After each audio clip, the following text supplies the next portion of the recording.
The End of the Line by Francis Stevens. I shan't come back to Alderley again.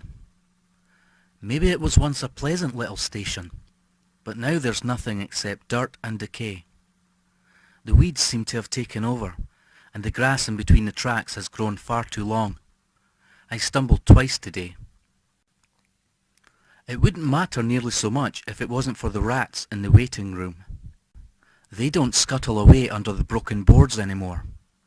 They take no notice, as though they are not afraid, as though they remember me and recognize me as a friend. Nobody knows I come here, not my aunt. She doesn't care where I am, as long as I'm out of her sight. Maybe she thinks I'm watching the children in the school playground again, or going down to outpatients for those useless pills. But I fool her there. I fool them all. I toss the pills in the nearest drain, and they never know, just as they don't know I come here. She's cunning, that aunt of mine. She'd stop me coming here if she could. She'd say it was too lonely. Why don't you mix with more people, Mary? Why don't you take a little job? For heaven's sake, girl, don't sit there rocking that ragged doll. It should be in the dustbin. Pull yourself together, Mary. Pull yourself together. Listen to her yapping, the cunning vixen. She pretended to be so kind, offering me a home when Mother went away, but I see through her. I know what she did to Mother, having her locked up in that dreadful place. She hated Mother. She hated her like poison, just because I hadn't a father, and everybody knew that Mother liked to have some fun. She's as bad. My aunt is worse than Mother ever was. She goes away for weeks on end with those friends of hers. I dread being shut up in that house on my own. The walls come down and down on me until they're suffocating me, and the silence is so loud I shriek and shriek to break it. So I come here. I've never seen anyone else, except of course for Steve. Even when I used to come with Steve, the tracks were rusty and the panes of glass were broken in the signal box. How long ago was that? 1 year? 3? I don't know. I don't know. Oh God, why is it that I can't remember?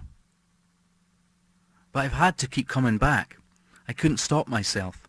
All the time I've prayed and prayed it would be like it was before, that Steve would be waiting, and that we'd climb over the fence and run down the fields with the long grass pulling at our ankles. Then Steve would be pulling at me, and I'd be panting, "No, not again, Steve. Please, please, not again." But he took no notice.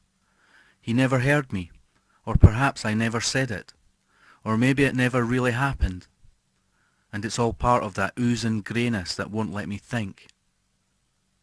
There's a rat watching me now. It has mean, greedy eyes. I wonder if it's hungry. Sometimes I wonder if there are rats in the tunnel down the line.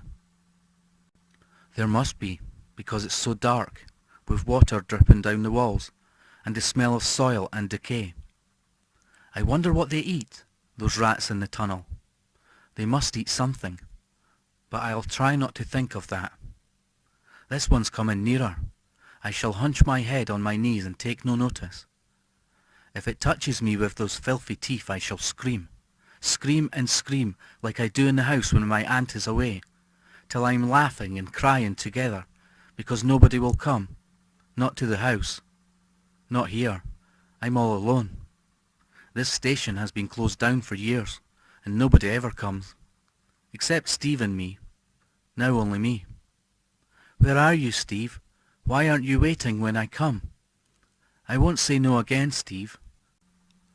I won't cry because I know you don't like me to cry. Don't leave me here on my own. It's the only place I've got. I feel so cold and frightened when it starts to grow dark. I shan't stay here as long today. Maybe if I go back, I can watch those children playing at the end of the lane. There's one little tot. She's far too young to be allowed out. Perhaps I can stand by her and maybe even coax her hand into mine, just to feel her little fingers, the livingness of them, the warm flesh and blood. Or maybe that woman in the end house would let me hold her baby again. If I went and stood by the gate, the pram might be in the garden. I wouldn't hurt the baby. I wouldn't hurt it. I wouldn't. I wouldn't squeeze it too hard, like that time when the woman came running out before, shouting for me to stop. I didn't mean any harm. I love babies. Don't you love babies, Steve? They're so small and soft in your hands. They should be sung to and loved, not called filthy spawn and unwanted brats. That was a wicked thing to say, Steve. When I think of the way you said those words, I have to stand up and walk about. My heart starts banging louder and louder, and I can feel the sweat pouring under my clothes. You didn't want a baby, did you, Steve? Was that why you were so angry, shouting at me and pushing and hitting? That was the last time I saw you. How can I ever forget about that? I hate you, Steve. Please come back to me. Please give me my baby back. Don't leave me here, because all the time I feel something pulling me down to that dreadful tunnel. I've never been there again since that night. Did I stay there one night, or two, or a week? I don't know. It's another of those things I can't remember. Like how long is it since you went away? Or how long since I spoke to anyone else at all? But I'm cunning. That's a joke, isn't it? I said my aunt was cunning, so perhaps I'm like her, just a little bit. She didn't find out about you, or the baby, or the way we used to come here. When I knew you'd gone away, and I'd be all on my own, I made sure she didn't find out. I strapped myself up until I was dizzy with pain.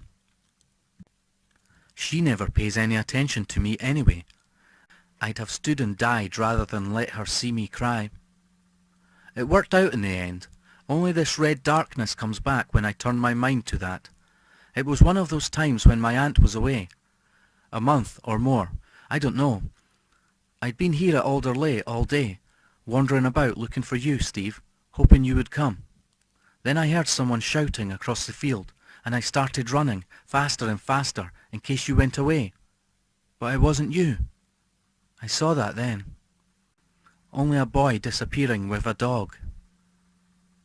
I lay there on the ground where I fell. When I came round, I knew I had to be on my own.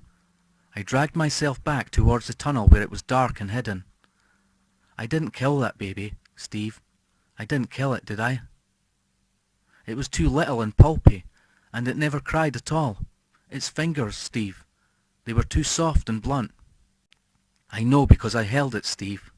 I sat there and I rocked it backwards and forwards, crying and singing, backwards and forwards, and tasting the blood on my lips. But what could I do? I couldn't take it away. It was dead anyway. There was rubble and soil enough to bury it, so that no one else would ever see. That's why I dread going down there again. But if I come here any more, I shan't be able to help myself. My feet move as though a magnet draws them. Help me, Steve. For God's sake, give me my baby back. I want my baby, Steve. I haven't got anyone else. My legs and arms are so cold that I can't feel the use in them unless I pinch and rub. But I must go. I'm not staying here another minute. I shan't come back to Alderley. I mean it. I shan't come back ever again. There's something I've remembered. This afternoon a man spoke to me. He was outside that cottage a mile or two up the hill. He said they were tearing up the lines soon, demolishing everything, sealing off the tunnel because it was in a dangerous state. There won't be any more point in coming back, will there, Steve? So I'm leaving. Do you hear me? Do I have to shout? The rats can gnaw away where they like. It couldn't make any difference now. Perhaps if I hurry I can be back in town before the shops are closed. One or two often stay open late. If I can find some money I can buy a ball of wool. Then when I'm on my own in the house I can start to knit a little coat.